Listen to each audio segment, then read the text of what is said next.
welcome to the brand spanking new Shot from the Point podcast. That's right, here I got Dead on Dave with me to do a new type of show where we get into the finer points of the good old hockey game. Dead on Dave, are you there? I am. What's going on, Tommy? Oh, not much. I just wanted to let everybody know that this is our new spot. This is something we're going to be doing regularly. We're probably going to do another show tomorrow, just based on the fact that the Western Conference Finals starts. Yep, that sounds great to me. I'm glad to be doing this. Hope everyone out there enjoys it. Let's get into some hockey. Let's get into some hockey. Before we jump on the Ranger bandwagon, or really set it on fire, because I've had some changes of opinions, as you're going to see. You're going to see that in the video, because I started doing some thinking, and I got to be honest with you, I'm down on the Rangers. But first, there's some news out there. It's not really big news, but it just interests me. So since this is my motherfucking show, I'm going to do whatever I want with it. What do you think about the Predators hanging on to Radulov? Well, you can't dump your star. And he's a star. He's a bad attitude, but he's a star. You can't, if Ron Artest wouldn't have a job anymore if that were the case. Andrew Bynum. There's so many people out there who are polarizing figures, but they still have work. And that's because of one thing that holds true in sports that doesn't hold true everywhere else. Talent wins out in the long run. Terrell Owens proved it. Chad Ochocinco proved it. Does Terrell Owens have a championship? No, he never got one. Yeah, okay. Does Barry Bonds have a championship? Yeah. Didn't the Giants win one? No, they didn't. In fact, they lost to, I think it was 2002. They lost I know they lost it. Oh, they won it after he left. They won after, they won one after he left. I got to be honest with you. I don't know that. I think what you displayed is kind of the logic that most teams use, that they can, because these guys are so talented, they can kind of eventually get them on track. But I keep on thinking of athletes over the, pretty much the span of my lifetime that don't get it done. In fact, even Alex Rodriguez, which was kind of a head case early in his career, he choked in all the big games.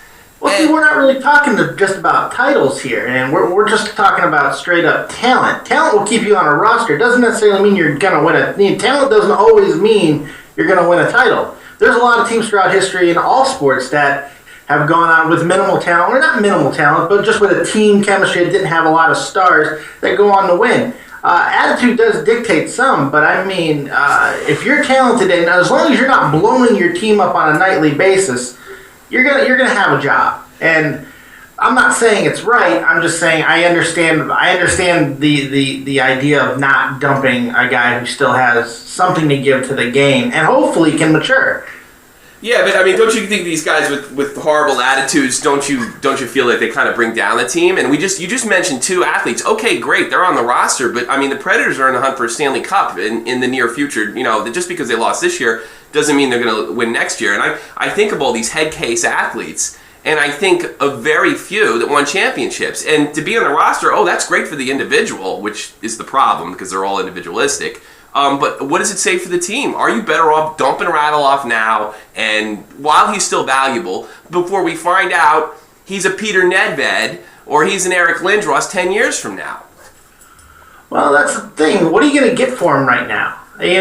Sometimes it's best to do what some teams like to do with players that are deemed untouchable. Mm-hmm. And he might be in that category right now. He's done enough damage within the organization that other teams may stay away from him. So maybe what you do is you take the approach, this is not a great example, but because he just got hurt again, so he's probably not going to get moved. But in baseball with my Cubbies, Soriano, just untouchable contract. But he started off the season really well. So we're trying to, and we've done it with Zambrano and a couple other players as well.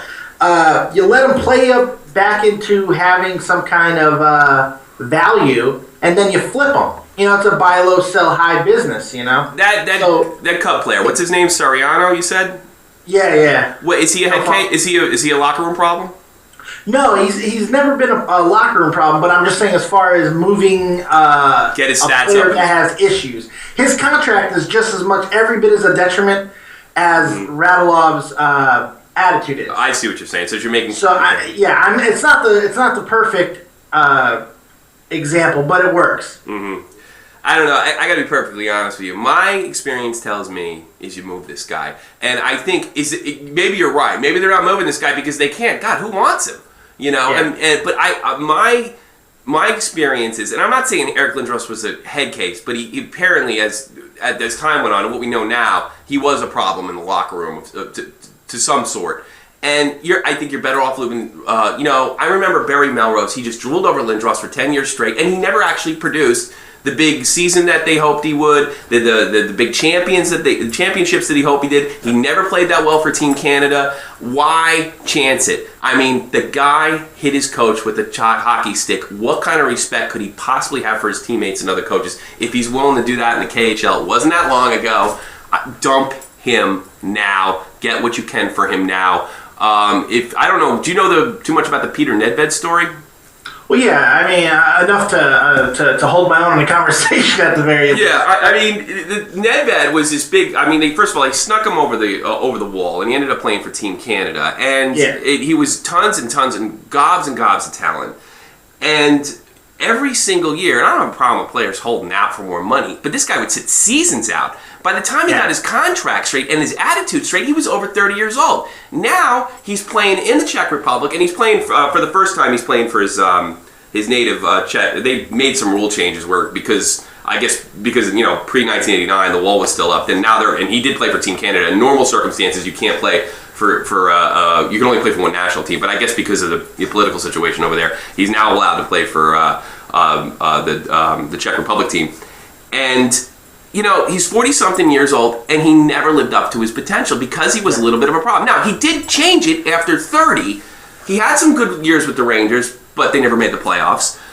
He had some good numbers here and there, but, I mean, I don't know. My experience tells me, lose them now, get rid of them, and just bite the bullet, cut your losses.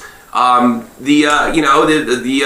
you look at the Lindros situation, where the Quebec Nordiques cut their losses, moved to Colorado, and won a Stanley Cup. The Rangers lost the trade war with Lindros. I think that was in 1992, and they ended up winning a Stanley Cup. You know who didn't win a Stanley Cup?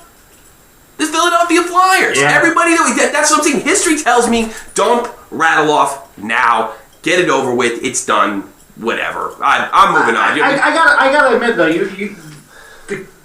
your logic is swaying me, but still, the basic part of me still says you hold on to talent. I think you're right. If you can move him and you can get a couple really good peanut butter sandwiches for this guy, you move him. Yeah. But you don't let him. You don't cut him for nothing. Yeah. You don't let him walk on nothing. No, I'm gonna let him go for nothing. He's still a young guy with talent, Yeah. and he could always turn it around. Maybe you spend him. Maybe you you sit him down for 15 games at the beginning of the year. Maybe you send a message, a clear-cut message that this is how it's going to be. And maybe it turns him around. It does happen. I mean, it's not out of the realm of possibility. Rodriguez turned, on the New York Yankees, Rodriguez turned his attitude around, but it took him, like 10, 15 years to do it. I'd say it can happen, but I mean, this is sports, and in a sports lifetime, a player's career is so short that I can't see a good reason to keep this guy. I'll tell you this. Well, and I'll leave this conversation with this. Logic says you keep him and work with him because it's untapped talent. Attitudes can be adjusted. History tells you dump him now. That's what I'll say about that. Moving on to tonight's game with the New York Rangers. I listened to this show, and I mentioned it in this video, in the vlog. It's called the Blue Shirt Underground. And these guys, I mean, they're typical New York sports fans, and they got the accent going on and everything. And they are a lot more down on the Rangers than I am. And you can see the attitude adjustment when we do our little thing on the vlog, and then I start to think about it, and I realize the Rangers are in huge peril. They are in big trouble. And the more I think about it, I listen to these guys. They had one of these callers call in, and he was like, "You know what, guys? I think the Rangers are going to pull it out. I think they're going to do it. I just believe." And the guy just says, "Why?" And he didn't have an answer. And I'm really what they're saying is Lundqvist is going to have a shutout. He's going to have a career game tonight. And we're going to have to hope the Capitals aren't going to show up. That's not going to happen. They've gotten their wheels going since Game 3. And we're going to have to hope the Rangers start winning faceoffs in their own. Really, just faceoffs in general. The Rangers are getting killed in the faceoff area. And we're going to have to hope which the Rangers did change. One of the positives of the Rangers put a lot more shots on net. And that will win them hockey games. But now that with the faceoff problem, with the Caps really finding their game, I don't have a lot of hope for tonight. I'm excited, but I don't have a lot of hope. It's going to be an interesting game, mainly because I'm thinking the strategy has to be the Rangers need to come out and play a slow tempo game at first. I think you need to try and shake the Capitals off of what they've been doing, and they've been playing a fast game. And the one thing that you need to be most worried about is Ovechkin played his best game of the series in Game 6. Sure, but from a defensive... He was getting into the parts of the ice that he has not gotten all playoff series long. Because of a defensive... There was a defensive change. We know the mystery now. The mystery's out. He's not hurt. Well, here's the thing. He's bought into Dale's Hunter defensive system. It's a really similar type Tortorella system. And that's what's happening. He knows he was going to get less ice time. That's why he's not upset about it. It wasn't punishment. It's a new system. And it's working, unfortunately. It's brilliant because nobody saw it like this when everyone was questioning why, and nobody, I even thought it was an injury, you know what I mean? And now it all makes sense, and it happened at the right time. Mm-hmm. Now that could mean that it could be over for the Rangers because the Caps are, I think right now we're seeing that they're very equal. Yeah, they are. These teams are just very good teams. They're equal except the fact that the momentum, and I get the feeling from watching some of the news broadcasts in Canada this morning, the momentum and the people are behind the Caps. The people want to see the Caps win this game. Oh, they want to see Ovechkin. Yeah, and Holtby. They want to see... well, I think with the combination of seeing Ovechkin in the conference finals and then a great story like Holtby, a hot goalie that came out of nowhere... The storyline. He just had a kid too. He had a kid yesterday as well. Oh, wow! I mean, and he's kind of have you watched him in warm-ups and stuff? Have you seen any of the weird stuff he does on the ice before he's a strange cat. He's really interesting to watch. No, he's not. He's a goalie. That's his problem. He's just fucking weird. Go ahead. I'm sorry though. This guy's like crawling around on the ice before and stuff. It's interesting stuff. He seems like a really cool cat. So, I don't know. I'm still going to stick with my pick. I originally said the Caps in 7. I flip-flopped a little bit. I thought they might win it earlier. Then I said whoever won Game 5. Now I'm not so sure. I'm going to just go ahead and stick with what I originally said. And I think the Caps are going to pull it out tonight. But I wouldn't be sure. It could go either way. It is close. If Lundqvist gets hot... And he's going to have to. He has no choice. He has no choice but to get hot because the forwards are not going to start scoring tonight. I just don't see that happening. The forwards aren't scoring tonight. The entire series. Sure. Gabrick, I was dumping on Gabrick early on in the series, but you really can't say anything. He's had a lot of big goals. Here's another thing. If the Rangers do pull this out, and it's really unsatisfying victory from my standpoint, they got awful lucky. I mean, most teams don't win by luck. I mean, there's always something that they outwork their other team. Maybe a bounce went their way. But, I mean, if the Rangers escape this, it's not going to be even that satisfying because they got, 2 overtime victories and then God knows what happens tonight if they're able to pull it out. And, all right, we got to the Eastern Conference Finals. And now we got to take on the Devils, and the Devils they had a shaky first series, but they were way on their game, taking out a very good Philadelphia Flyers team, minus the goaltender. And where do we go from here? The Devils are going to destroy us. They're going to take us apart. I'm going to go the opposite on there. And here for almost exactly everything you just said, I'm going to go opposite. Mm-hmm. I think the Devils played a very overrated Flyers team that had nothing left in the tank after Pittsburgh, that played out of their minds against Pittsburgh, and then they came down to reality, and the Devils beat the crap out of them. Yeah. The Rangers, if they do win this game, it's not good. I don't think they're gonna. They know they were in a fight. Mm-hmm. They're not gonna be like, oh wow, woe is us. No, they're gonna go in to the conference finals knowing they're playing a team that these two teams hate each other. This is exactly what we want to see. In the conference finals, if they go in and play New Jersey, they're going to be up for this series, and it will be a monster of a series. So will you take the Rangers? Will you honestly take the Rangers over the Devils if they're able to scrap it out tonight? Well, I didn't say that. Come on, I mean, give me a break here. You know? I didn't say that, but it's not going to be in 5 or 6 games. It'll go 7, and it'll be a dogfight.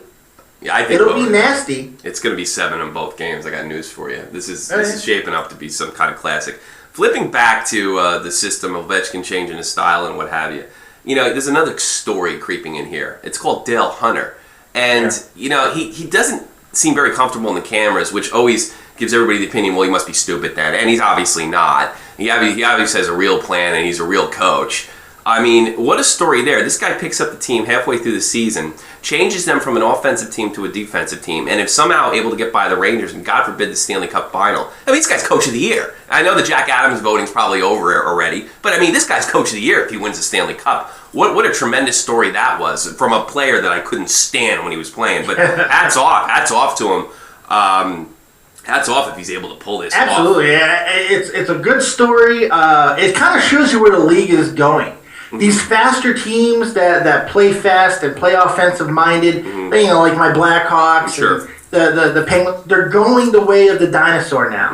You know, defense in hockey is starting to come back and be that main force. And I like the fact that he stays off the cameras. I like the fact that Hunter is a locker room type of guy that's not all about putting players on blast in the media. We need more of this. We need to take the emphasis off the coach. We don't need these Belichick's and these Parcells that are on there, you know, when Parcells coach, you know, he's constantly on camera, constantly making sound bites. We don't need that now. Sure. Maybe you're right, because, you know, flipping on the other side of the bench, you got John Tortorella, and he likes those sound bites, and he's combative with the media, which is one of the reasons I like him. But you have to wonder, and I got to give a shout out to, you know, they really changed my whole perspective. I got to give a shout out to Blue Shirt Underground. Are the Rangers an overcoached team that is just kind of robotically going through the motions, and mostly because it seems to be working? They're just robotically going through the motions of John Tortorella's system, and they're playing with a real lack of emotion. And the Caps aren't. The Caps love their coach, and maybe the Rangers see their coach as more of a kind of an authority figure, maybe a kind of an overwhelming father figure, and that's what's freeing the Capitals up to kind of defeat the Rangers, and that's what's holding the Rangers back, because Tortorella is just such an overwhelming presence in the locker room. I hate to criticize. I do like Tortorella. I like guys he's like a military guy, and I like guys like that. But you know, it is hockey. It's not the military. Maybe this isn't working. Well, or it just could be the talent just matches up equally. You know, it could just be, you know, the Rangers now, everything you said about the Rangers as far as not playing up to their talent level in this series is absolutely true.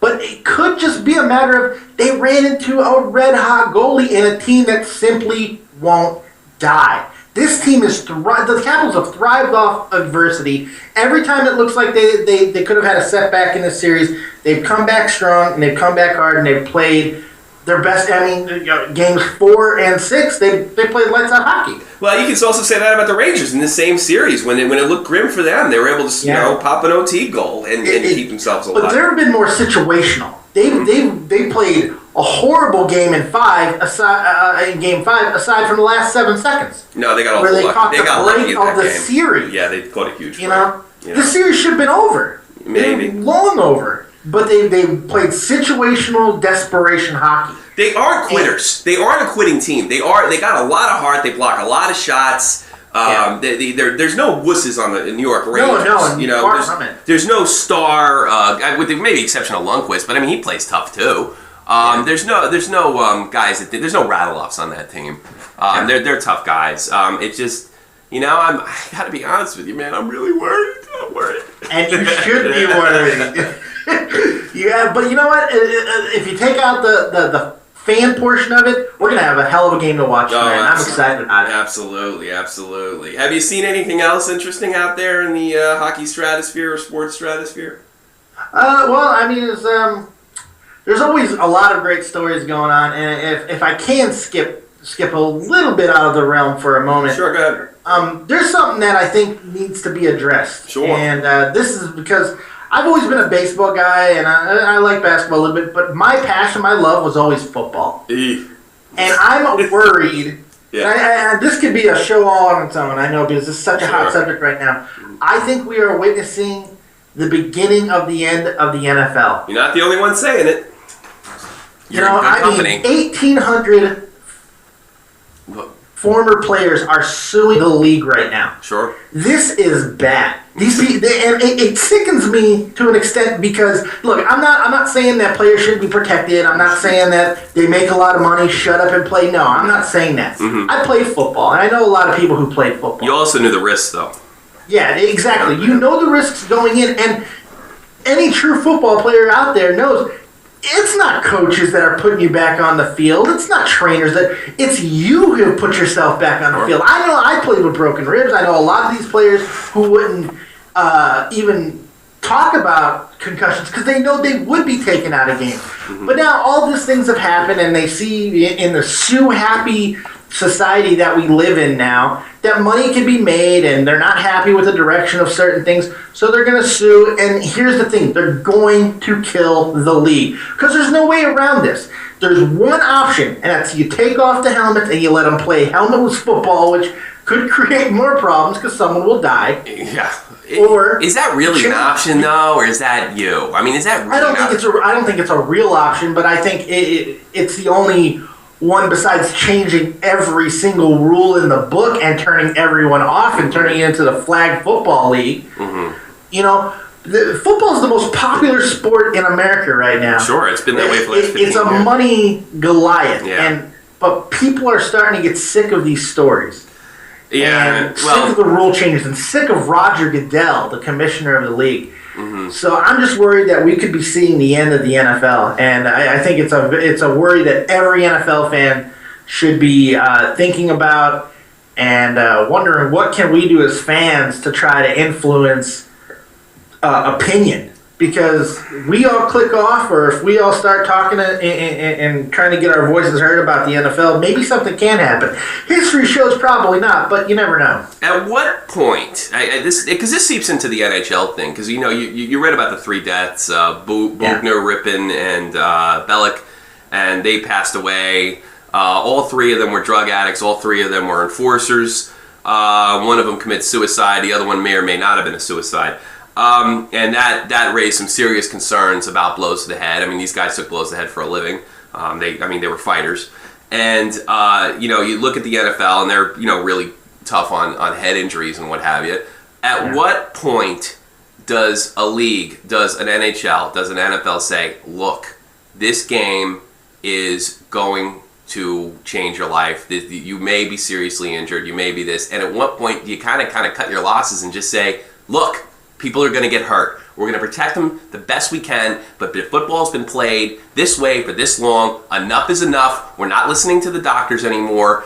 Like I said, we're going to protect them the best way we can, but people are going to get hurt, and you're going to have to accept that. And now we're going to make these players sign some kind of contract that you can't sue them when they leave the league. At what point does the NHL say, enough? The doctors are not influencing our game anymore. There's a certain amount of risk with playing any kind of contact sport, and some of that could be all the way up until death or problems with your body afterwards. Who thinks that you have a right or some kind of super right to be completely pain-free and injury-free after you play a career in a contact sport? At what point do you say, you know what, enough's enough? There are going to be concussions, there's going to be head injuries, there's going to be rules, and we're going to try to protect them, but guess what? That's it. We're not caving in to people that want to basically wipe contact sports off the planet. And I saw when I was a kid, because they started making things like dodgeball. Things like dodgeball. Oh no, we can't do that because somebody might get hurt or somebody might have to get their feelings hurt. I don't want to live in a society like that. I would rather the NFL just take on, really, let's face it, the left-wing media and say, you know what? There's fighting. There's going to be hard hits. People are going to get hurt. We're going to discipline the people that break our rules, and that's it. And we're not taking any more crap from anybody else.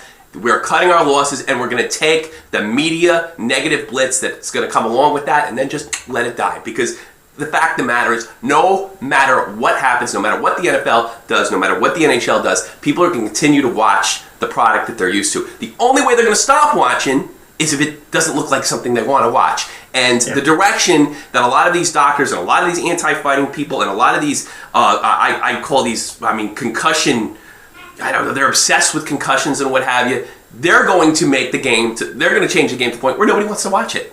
So at what point do you stand up to these people and say, enough is enough? That's it. We're done.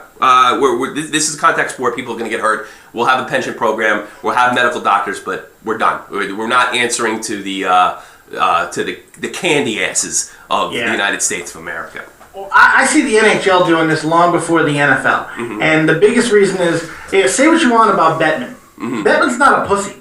Roger Goodell is a big flabby vagina, and I'm not afraid to say it. This guy is afraid of everything. Mm-hmm. And oh man, just saying his name pisses me off. And here's why. This guy he's a tyrant of the league. How can you suspend players and then also be in charge of their appeal process? It's ridiculous. This guy's a tyrant. He's been horrible for the league. Mm-hmm. People are going to start getting very sick of him, mm-hmm. just as players already have. So as far as what you're saying, I agree with you 100% because that's where we're going. It has to be, the leagues need to stand up and say, this is our game. We're going to do what is best for us, our players, and the league. And we're going to put a product out there that you're still going to want to watch. Because the NFL mm-hmm. is going to die if it continues on this road. Mm-hmm. But hockey is not. They're smarter.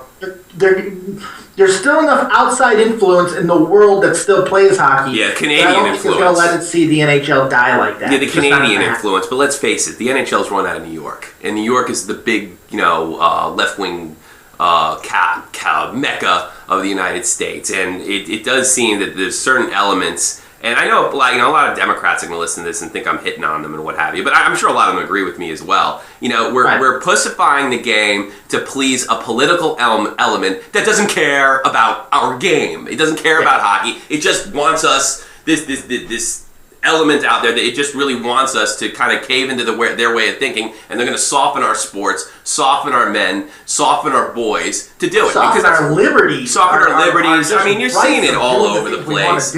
It's in every aspect of our life. They talk about the war on women. There's a war on masculinity. It's been going on for 15 years, and it's been a real success here in Europe. And they're really working. And how are they going to do it? They're going to go after our sports and soften them. And it's going to. And look, I don't want gladiators out there killing each other. Let's get that straight. That's not what we're saying at all. I can hear people criticizing us right now. Oh, these guys, they're so backwards. They're Neanderthals. No, that's a lot of garbage. The fact is, you play a sport, you take on its responsibility, just like me and you joined the Army, and we knew what the worst case scenario would have been. And I have injuries, and you have serious injuries, and we accept it. I was retired because of my injury. Sure. I can't even play with my own daughter, but you know what? I did what I thought was right, just like these players do. Sure. You don't make the money that they make, which would have been nice if we made that money. Sure, that would have been great. But you don't make the money that they make and do the things that they do.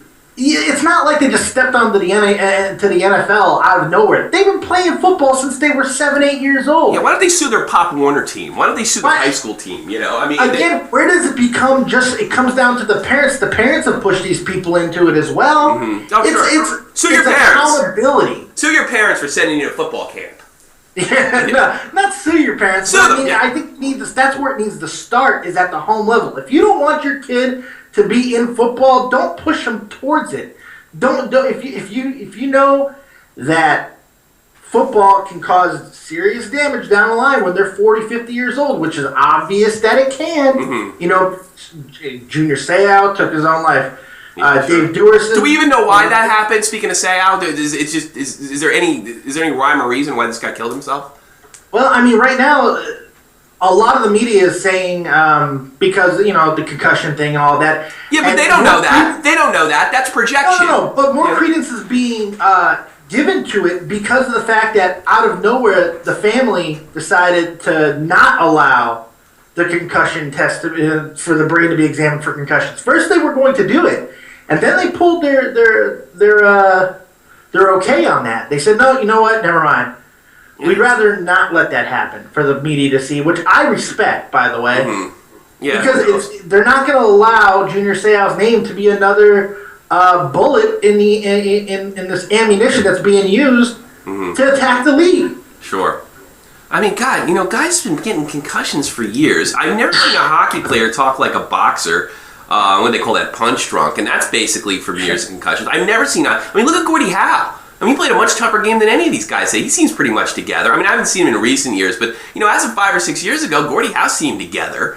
And I'm sure he's in a hell of a lot of pain playing until he's 50 years old. So, I mean, at what point, when have concussions been this much of a problem? We don't know that Bugner, Rippin, and Bollock killed themselves because of hockey. We don't know that for sure. I don't know of other hockey players or football players killing themselves because of concussions. Why is it some kind of epidemic now? And we don't even know. They're projecting the media, that left-wing media I'm telling you about. They're projecting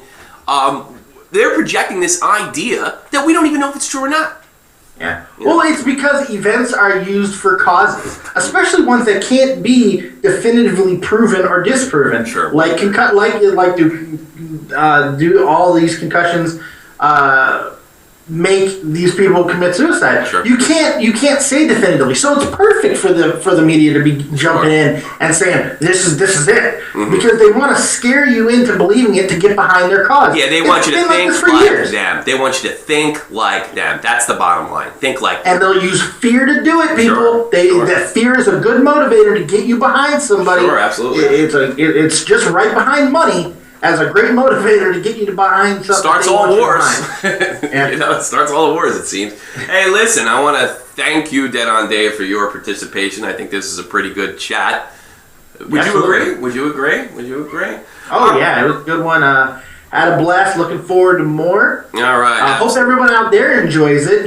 Give us your feedback. Let us know what you think. Yeah, let us know. This is just as much as for you as it is for us. Well, I want to commemorate this show. It is May 12th, 2012. This is our first Shot from the Point podcast here from Dead on Dave. I hope you continue to check us out and let us grow. We're probably going to be looking to go into iTunes soon and kind of spread our feces of hockey all over the internet. We're going to do the best we can.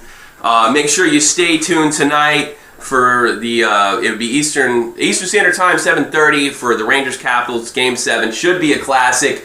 Please give us your feedback. Please give us your criticism. Have a great hockey weekend. Enjoy. Have a good one. Anything else, Dave? No, aside from shut up, Kyle. You know what I do. Yeah. Shut up, Kyle. Shut up, Kyle. I haven't heard from him in a while.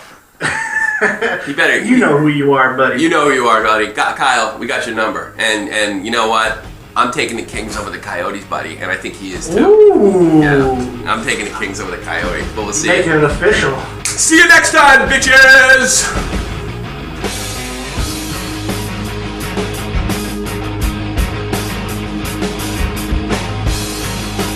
Hey, you liking what you hear? You want to hear more? Make sure you check out a Shot from the Point vlog on YouTube, as well as more up-and-coming podcasts from Dead on Dave and Tommy C.